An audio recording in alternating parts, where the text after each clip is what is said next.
आपने देखा होगा कि हाथरस की घटना में डीएम जाकर, जो कलेक्टर है वो जाकर धमका रहा है उसकी जो लड़की मनीषा, जिसकी मतलब जिसकी हत्या हुई है, उस लड़की के परिवार वालों को हाथरस का डीएम जाके धमका रहा, कह रहा कि ये मीडिया वाले तो आज हैं कल चले जाएंगे, कुछ आज है कुछ कल है परसों चले जाएंगे, तुम्हें और हमें ही रहना है। अगर कोरोना से मर गई होती तो क्या मिलता? कुछ भी नहीं, अब तो तब भी पैसे मिल रहे और तुम्हें और हमें ही रहना।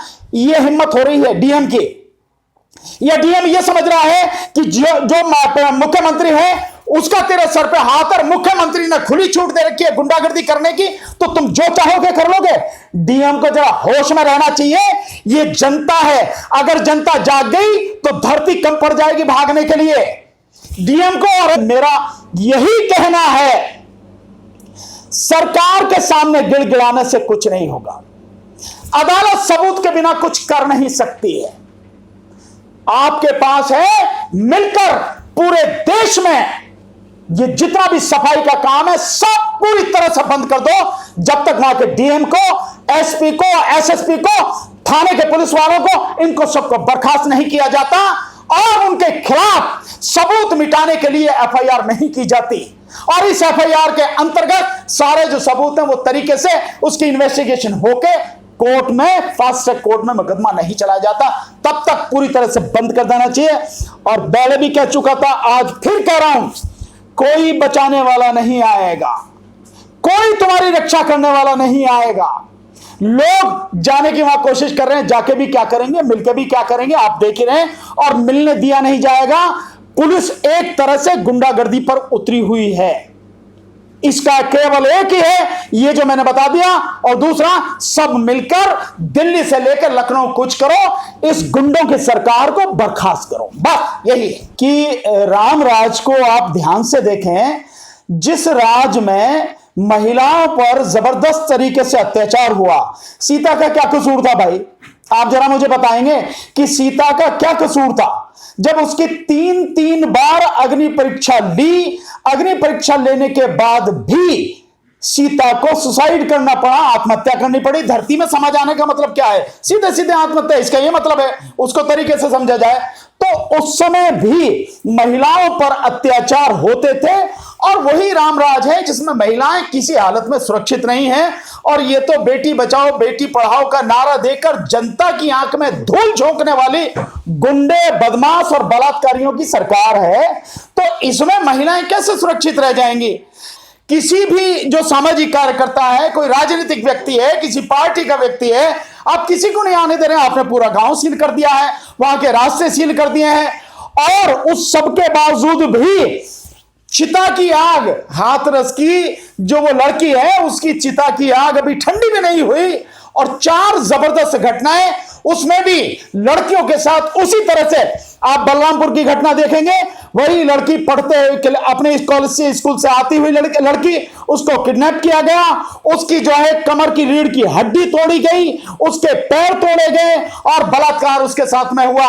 ठीक इसी तरह से आप देखेंगे कि बुलंदशहर में वो कांड हुआ है, नाबालिग लड़की के साथ में। बागपत का एक मसला बताया जा रहा है। और अभी की जो आ रही है 3-4 घंटे पहले की स्थिति, वो ये है कि भदोही में भी एक नाबालिग लड़की के साथ में इसी तरह की घटनाएं घटी हैं। उसका जो है सर पत्थर से कुचलकर उसे मार दिया गया है। तो आप समझ सकते हैं, ये जंगल राज, मैं इसे जंगल राज नहीं कहूंगा, ये तो बहुत ही भयानक गुंडों का तांडव जहां होता हो ऐसा राज है। और उस गुंडागर्दी में, उस तांडव में प्रदेश की सरकार पूरी तरह से शामिल है। क्यों शामिल है, मैं इसका उदाहरण आपको बताता हूं। आपने देखा होगा कि हाथरस की घटना में डीएम जाकर, जो कलेक्टर है वो जाकर धमका रहा है उसकी जो लड़की मनीषा, जिसकी हत्या हुई है, उस लड़की के परिवार वालों को हाथरस का डीएम जाके धमका रहा, कह रहा कि ये मीडिया वाले तो आज हैं कल चले जाएंगे, कुछ आज है कुछ कल है परसों चले जाएंगे, तुम्हें और हमें ही रहना है। अगर कोरोना से मर गई होती तो क्या मिलता? कुछ भी नहीं, अब तो तब भी पैसे मिल रहे और तुम्हें और हमें ही रहना। ये हिम्मत हो रही है डीएम की।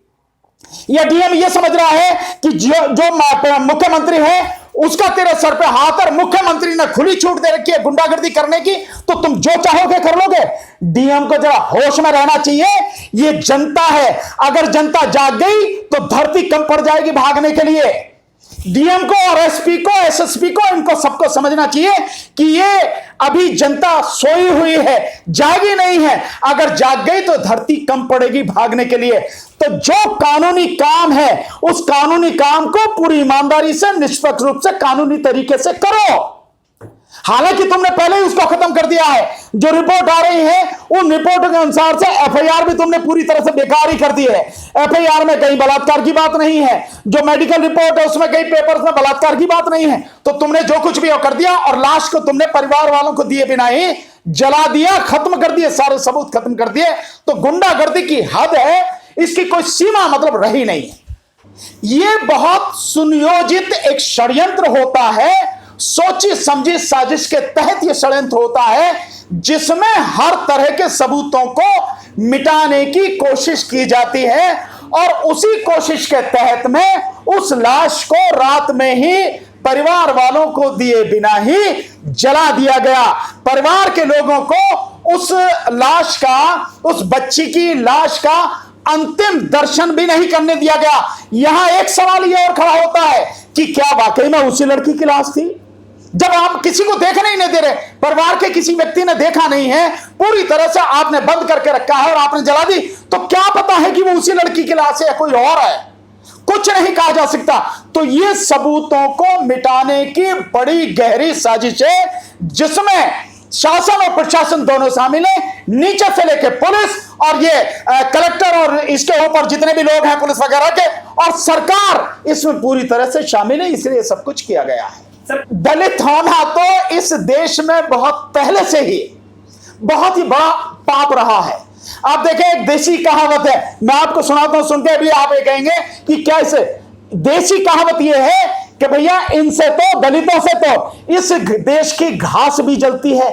इंसान की तो बात छोड़ो, और जिस देश में इतने हजारों साल तक छुआछूत रही हो, अछूतों को जिस घृणा से देखा जाता था, सारे मानवीय अधिकार जिनके खत्म कर दिए गए थे, जिनको कोई किसी तरह का अधिकार नहीं था, जो अगर वेद का कोई शब्द बोले तो उसकी जीभ काट ली जाए, और वेद का कोई शब्द उनके कान में पड़ जाए तो पिघला हुआ शीशा डाल दिया जाए या लाख डाल दी जाए, उस स्थिति से गुजरा है। जिसको न तो संपत्ति रखने का कोई अधिकार, न पढ़ने का अधिकार, न किसी भी तरह का अधिकार, जिनको घरों से बाहर रखा जाता था।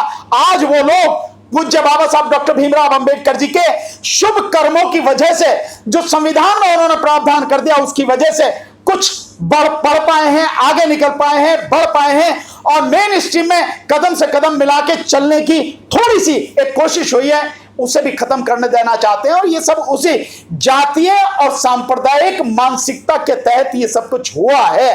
तो ये जो सब सारी चीजें हैं उसके तहत ही हो रही है, इसलिए ये सब कुछ अपराध है, बन रहा है।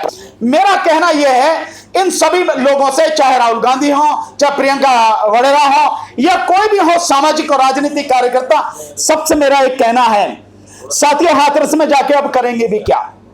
परिवार के लोग जो हैं निश्चित रूप से दुखी है, पूरी चारों तरफ से गांव को घेर रखा है।